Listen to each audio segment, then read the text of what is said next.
saya akan memberitahukan dulu pasien yang kami ambil di sini adalah stroke hemorrhagic.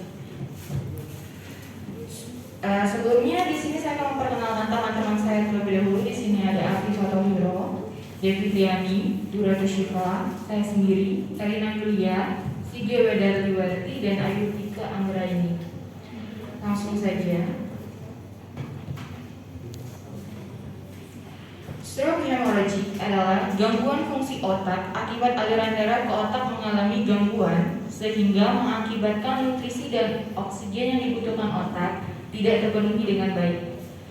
Stroke juga dapat diartikan sebagai kondisi otak mengalami kerusakan karena aliran atau suplai darah ke otak terhambat, adanya sumbatan atau ischemic stroke, dan pendarahan hemorrhagic stroke.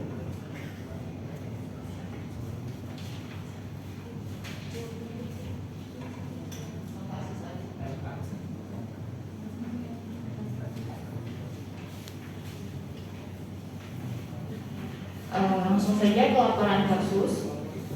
Identitas pasien: nama Tuan R, usia 42 tahun, jenis kelamin laki-laki, suku bangsa Sumatera, agama Islam, diagnosis medik stroke hemorrhagic, alamat Orang Tunang, Sungsang 4, tanggal masuk 14 Maret 2022, nomor LM 00038622. Di sini ada health promotion. Kesehatan umum, pasien mengalami penurunan kesadaran dan mengalami kelemahan anggota gerak sebelah kiri.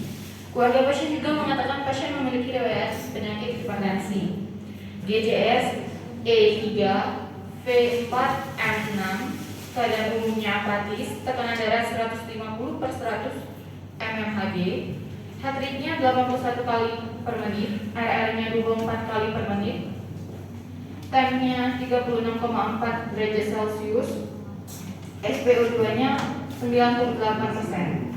Riwayat masa lalu, ada penyakit hipertensi. Keluarga pasien mengatakan 2 tahun yang lalu pernah ke puskes karena pusing dan hampir pingsan. Saat sampai di puskesmas, tekanan darahnya 200/100 mmHg.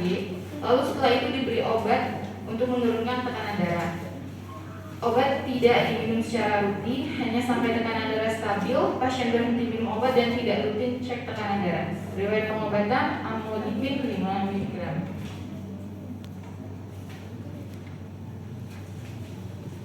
Di sini ada clinical meliputi tanda klinis: rambutnya bersih, turgor kulitnya kering, mukosa bibir mulutnya kering, konjungtivanya anemis, ada comfort atau kenyamanan atau nyeri. Prokesnya resistensi pembuluh darah ke otak meningkat, kualitinya tertusuk-tusuk, regionnya cranial ospariental, skalanya 5, time-nya hilang timbul. Aktivitinya istirahat tidur, pasien mengalami penurunan kesadaran hingga pasien hanya tidur saja di bed. Aktivitas ADL, semua aktivitas pasien dibantu oleh perawat, makan normal, toileting normal, kebersihan baik, berpakaian rapi dan bersih, kekuatan otot ROM 5511, resiko untuk cedera tidak ada. Di sini ada hasil EKG, irama teratur, heart rate-nya 80 kali per menit, iramanya sinus, bilik 2, gelombang P selalu diikuti oleh QRS kompleks. Gelombang P lebar 0,08 detik dan tingginya 0,2. PR intervalnya 0,24 detik, QRS-nya kompleks 0,12 detik. T infartat bilik 3, AFV, Q patologis bilik 2, 3, AVV, AVV di derajat 1. Di sini kami mengangkat 4 diagnosis keperawatan. Yang pertama, nyeri akut berhubungan dengan agen cedera fisiologis,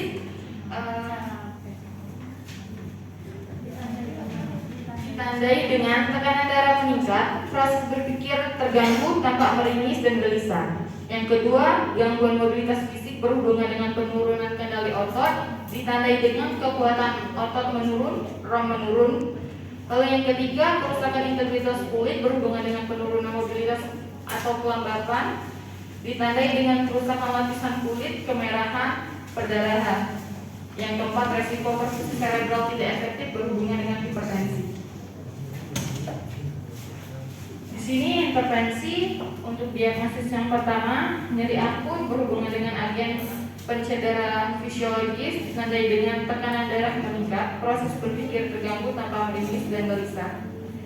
Setelah dilakukan asuhan keperawatan selama 3 kali 24 jam, maka diharapkan nyeri menurun dengan kriteria hasil, kemampuan menuntaskan aktivitas meningkat, keluhan nyeri menurun, sikap protektor menurun, gelisah menurun, kesulitan tidur menurun. Untuk manajemen nyeri, observasi, identifikasi lokasi, karakteristik, durasi, frekuensi, kualitas, intensitas nyeri, identifikasi skala nyeri, identifikasi respon nyeri nonverbal, identifikasi faktor yang memperberat dan memperingan nyeri, edukasi, menjelaskan penyebab dan pemicu nyeri, jelaskan strategi meredakan nyeri, anjurkan memonitor nyeri secara mandiri, ajarkan teknik non-farmakologis untuk mengurangi rasa nyeri, kolaborasi pemberian analgetik jika diperlukan. Lalu yang kedua, gangguan mobilitas fisik berhubungan dengan penurunan kendali otot, ditandai dengan kekuatan otot menurun, ROM menurun. Setelah dilakukan tindakan asuhan keperawatan 3 kali 24 jam, diharapkan mobilitas fisik meningkat dengan kriteria hasil, pergerakan ekstremitas meningkat, kekuatan otot meningkat, tentang gerak ROM-nya meningkat, nyerinya menurun. Lalu untuk psikinya, observasi, identifikasi adanya nyeri atau keluhan fisik lainnya, identifikasi toleransi fisik, melakukan ambulasi, monitor frekuensi jantung dan tekanan darah sebelum dan memulai ambulasi, monitor kondisi umum selama melakukan ambulasi. Terapeutiknya, fasilitas aktivitas ambulasi dengan alat bantu, misalnya tongkat atau kruk, fasilitasi melakukan mobilitas fisik jika perlu, libatkan keluarga untuk membantu pasien dalam meningkatkan ambulasi. Lalu edukasi, jelaskan tujuan dan prosedur ambulasi, anjurkan melakukan ambulasi ini, ajarkan ambulasi sederhana yang harus dilakukan, misalkan berjalan dari tempat tidur ke kursi roda, berjalan dari tempat tidur ke kamar mandi, berjalan sesuai toleransi. Lalu yang ketiga,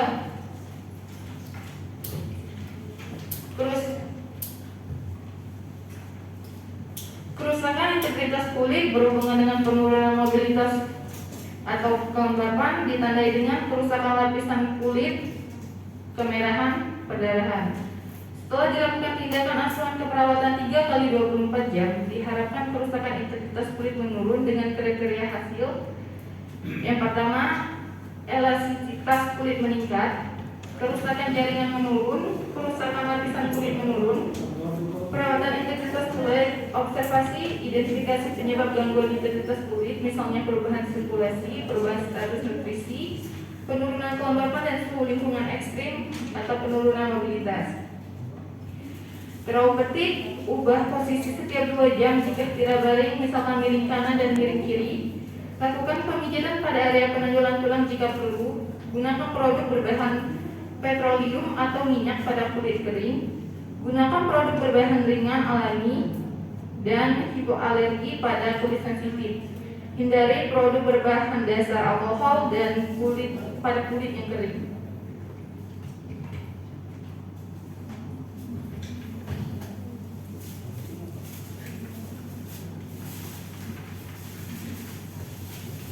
Lalu yang keempat, resiko perfusi cerebral tidak efektif berhubungan dengan hipertensi. Setelah dilakukan tindakan keperawatan 3 kali 24 jam, diharapkan kekuatan aliran darah cerebral pasien meningkat dengan kriteria hasil. Tingkat kesadaran kognitif meningkat, gelisah menurun, tekanan intrakranial menurun, kesadaran membaik. Manajemen peningkatan tekanan intrakranial, observasi, identifikasi penyebab peningkatan tekanan intrakranial, monitor tandanya gejala peningkatan intrakranial, monitor status pernapasan, monitor intake dan output cairan. Teraupetik, minimalkan stimulasi dengan menyediakan lingkungan yang tenang, berikan posisi semi-folder, jika terjadinya kejang, pertahankan suhu tubuh normal. Kolaborasi memberikan sedasi atau konvulsan jika perlu, kolaborasi pemberian diuretik osmosis, kolaborasi pemberian polunak tinja. Teraupetik, tingkatkan frekuensi pemantauan neurologis jika perlu, hindari aktivitas yang dapat meningkatkan tekanan intrakranial, atur interval waktu pemantauan sesuai dengan kondisi pasien. Di sini implementasi yang akan saya tampilkan itu hanya di hari pertama dan di hari terakhir. Untuk diagnosis yang pertama, nyeri akut berhubungan dengan agen pencedera fisiologis ditandai dengan tekanan darah meningkat, proses berpikir terganggu, tampak merimis dan gelisah. Untuk manajemen nyeri, implementasinya mengidentifikasi lokasi, karakteristik durasi, frekuensi, kualitas nyeri, lalu mengkaji skala nyeri, mengidentifikasi faktor yang memperberat dan memperingan nyeri, mengidentifikasi respon nyeri nonverbal, menjelaskan penyebab dan pemicu nyeri, menjelaskan strategi meredakan nyeri, berkolaborasi pemberian analgetik. Untuk evaluasinya, pasien mengatakan nyeri pada bagian kepala belakangnya. Untuk P-nya, resistensi pembuluh darah ke otak meningkat, Q-nya tertusuk-tusuk, R-nya cranial ospariental, skalanya 5, T-nya hilang timbul, GCS E3, V4, M6, KU-nya apatis, tekanan darahnya 150/100 mmHg, atritnya 81 kali per menit, T-nya 36,4, RR-nya 24 kali per menit, SPO-nya 88%.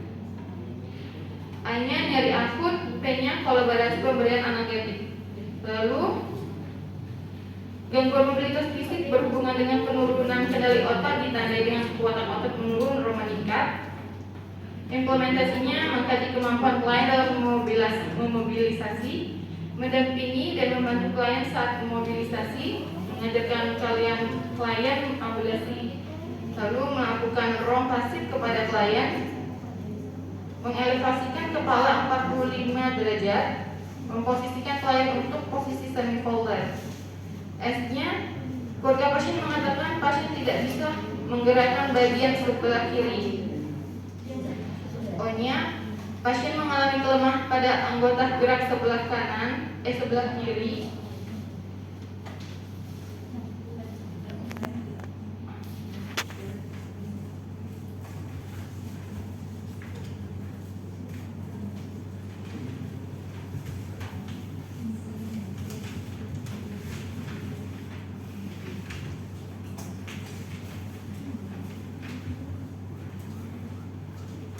Untuk evaluasinya, di hari pertama nyeri akut, di catatan perkembangannya, S-nya pasien mengatakan nyerinya berkurang, O-nya tampak lebih tenang, tidak gelisah, GCS-nya E3, V4, M6, KU-nya apatis, tekanan darahnya 150/100 mmHg, heartbeat-nya 81 kali per menit, RR-nya 24 kali per menit, T-nya 36,4 derajat Celcius, SPO2-nya 98%. Provokasinya resistensi pembuluhan darah ke otak meningkat, kualitinya tertusuk-tusuk, regionnya cranial ospariental, skala 5, K-nya hilang timbul. A-nya nyeri akut, P-nya kolaborasi dengan dokter dalam pemberian analgetik. Lalu gangguan mobilitas fisik, S-nya pasien mengatakan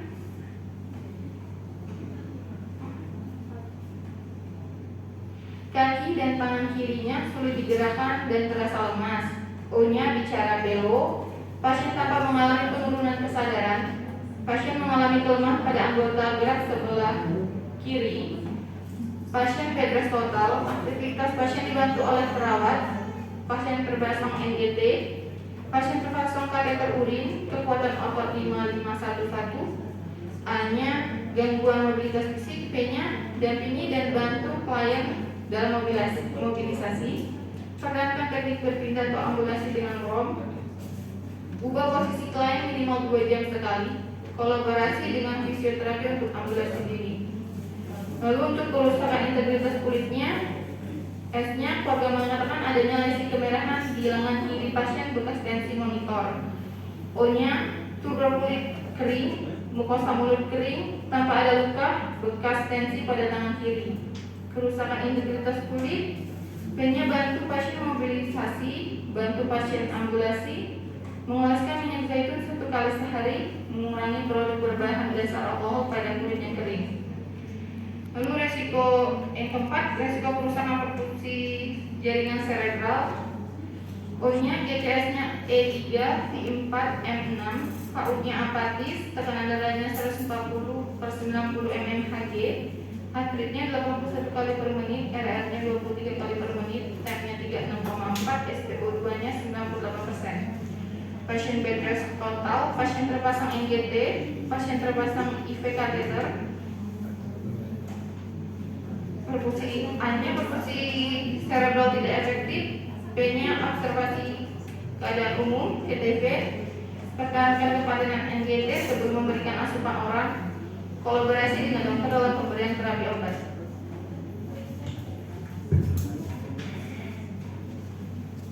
Evaluasi di hari ketiga, gangguan mobilitas fisiknya. O-nya pasien hanya balik kiri dan kanan.